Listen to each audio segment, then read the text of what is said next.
Waisraeli walipogundua kwamba wanakufa kwa sababu wamemtenda Mungu dhambi, wakamwendea Musa, wakamwambia Musa, tuombee kwa Mungu, maana tumetenda dhambi, tumemnung'unikia Mungu pamoja na wewe.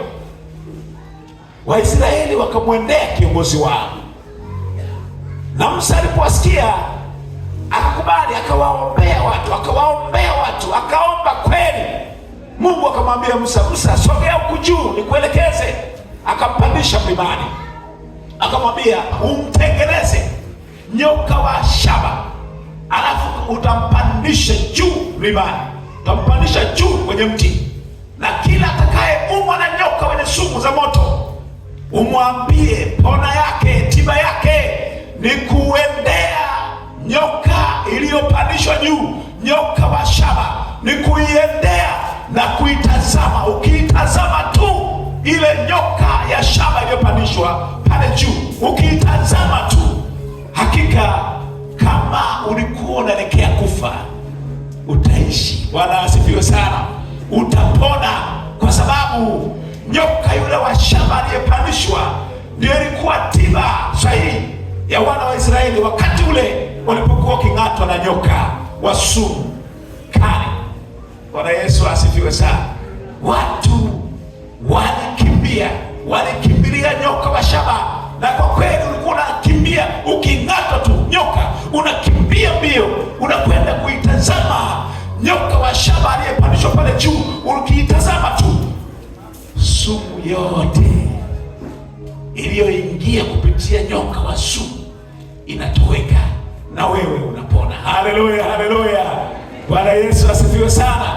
Lakini katika Agano Jipya, Bwana Yesu Kristo alipokuja akarudia maneno yale, akawaambia wanafunzi wake, akawaambia Wayahudi katika sura ile ya 3 Injili ya Yohana mstari wa 14 hadi 15, akasema hivi: na kama vile Musa alivyomuinua nyoka jangwani, vivyo hivyo Mwana wa Adamu hana budi kuinuliwa, ili kila mtu amwaminie awe na uzima wa milele katika yeye. Haleluya, haleluya. Bwana Yesu asifiwe sana. Leo hatutazami tena nyoka wa shaba aliyepandishwa na Musa. Leo tunaitazama msalaba wa Yesu Kristo. Msalaba wa Yesu Kristo. Ndio maana kauli mbiu yetu mkutano inasema, tazama msalaba upate kufanya nini? Tazama msalaba upate kufanya nini? Naomba nirudie, tazama msalaba, tazama msalaba. Asante sana. Ukitazama msalaba wa Yesu Kristo ndiyo tiba yako. Bwana Yesu asifiwe sana. Nikasema toka Ijumaa nikisema kwamba ndugu zangu, hapa duniani kuna nyoka wengi wenye sumu kali, wanatung'ata, wanatuuma kila siku, na tumekuwa katika hali ya maatuti. Tunaelekea kuwa na maangamizi makubwa. Tunateseka, tunaangamizwa, tunaumizwa, tunapigwa huku na kule, lakini kumbe tiba yetu, dawa yetu ni kutazama msalaba wa Yesu. Bwana Yesu asifiwe sana. Na nilisema kwamba katika mkutano huu kuna faida 5 ambazo nilitaka nishirikishe kanisa la Mungu. Faida 5 za kutazama msalaba wa Yesu. Nilisema faida 4 mpaka jana. Leo namalizia faida ya mwisho ya 5. Faida 5. Zipo faida nyingi sana ukikubali kutazama msalaba wa Yesu. Zipo faida nyingi, lakini mimi niliandaa 5 na leo inamalizia faida ya 5 na ya mwisho. Bwana Yesu asifiwe sana. Faida ya 5, ndugu zangu, kwa sababu ya muda, labda nirejee tu kidogo kwa wale ambao kuwepo. Sasa muda wangu hautoshi, sijui nitafanyaje, lakini niseme zipo faida 5 ambazo tumeziangalia toka juzi. Faida 5 ya kutazama msalaba, lakini naomba tu nisirejee huko, maana muda hautoshi. Nataka nitumie dakika chache alafu niombe. Faida ya tano ya kutazama msalaba ni kupata kupatanishwa na Mungu. Kupatanishwa, unakubali kupatanishwa, ni kutafuta upatanisho. Maana mwanadamu alipotenda dhambi, toka katika kipindi kile cha Adamu na Eva, toka kipindi hicho mwanadamu alikuwa mbali na Mungu wake, alikuwa mbali, tumetengwa na Mungu, hatukuwa karibu na Mungu. Tunahitaji mtu mwingine wa kutupatanisha. Bwana Yesu asifiwe sana. Na niwaambie, upatanisho wowote, kumpatanisha mtu aliyekosana na mwenzake ni gharama kubwa sana, ni kazi nzito. Kuwapatanisha watu wawili waliokosana, waliotengana, waliotofautiana ni kazi ngumu sana.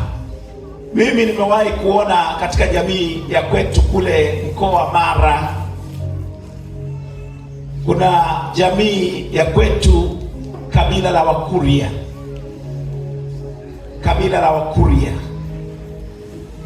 Mimi nilishangaa walivyokuwa ukifanya upatanisho, na nikaona kwamba kumbe ni gharama kubwa sana katika jamii ile. Mimi nimeishi kwa jamii hiyo, naifahamu, na hata kama kuna Mkuria aliyeko hapa atanielewa, maana ni jambo la wazi, sio la kuficha, sio la kisiri, la wazi wanafanya, kwamba lazima mtu yeyote akikosana na mwenzake, unakwenda kwenye uongozi wa mila na desturi ya Wakuria kule Mara.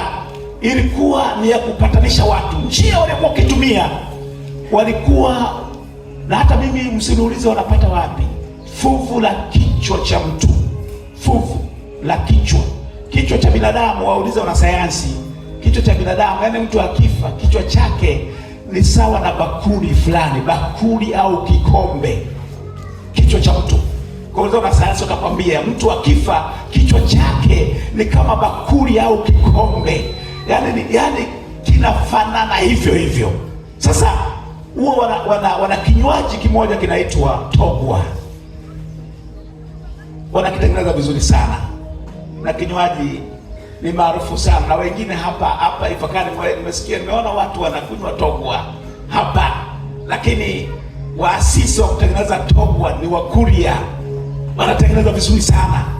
Sasa ukifika pale kwenye baraza la mila la Kikuria, mnapatanishwa. Mkisha kupatanishwa, yani mnajieleza, alafu wazee wanasema kuanzia leo tunawapatanisha, lakini asiwepo mtu mwingine tena ambaye atamchokoza mwenzake. Ukimchokoza mwenzako, utarudi mavumbini, na kichwa chako na maisha yako na mwili wako utakuwa sawa na fuvu la kichwa. Sasa kile fuvu la kichwa wanachukua ile togwa, wanamimina kwenye fuvu la kichwa. Wakisha mimina, alafu wanaiombea kwenye desturi zao. Wakisha iombea kwenye desturi zao, sijui wanaomba Mungu gani, wanajua. Wakisha iombea, alafu wanakuambia unywe. Yaani wewe wa kwanza unakunywa, alafu unampa na rafiki yako mnaye ambaye mnatofautiana naye anakunywa, alafu unabunda kidogo kwenye mdomo, unampulizia mwenzako kwenye mwili wake, na yeye anakuja anabunda maji yale kwenye mdomo, anakupulizia.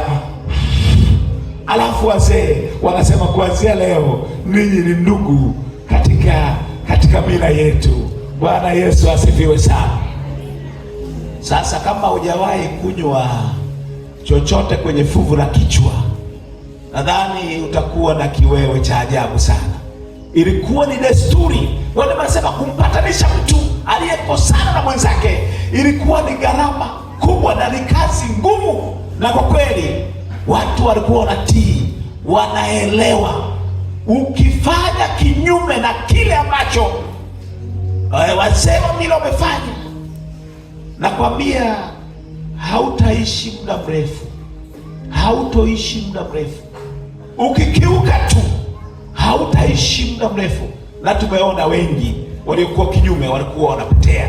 Sasa sisi leo hatuendi kunywa maji kwenye fuvu la kichwa, tunamwendea Yesu Kristo, tunauendea msalaba wa Yesu Kristo. Tukiukubali, tukimwamini, tunapata uzima wa milele. Bwana Yesu asifiwe sana.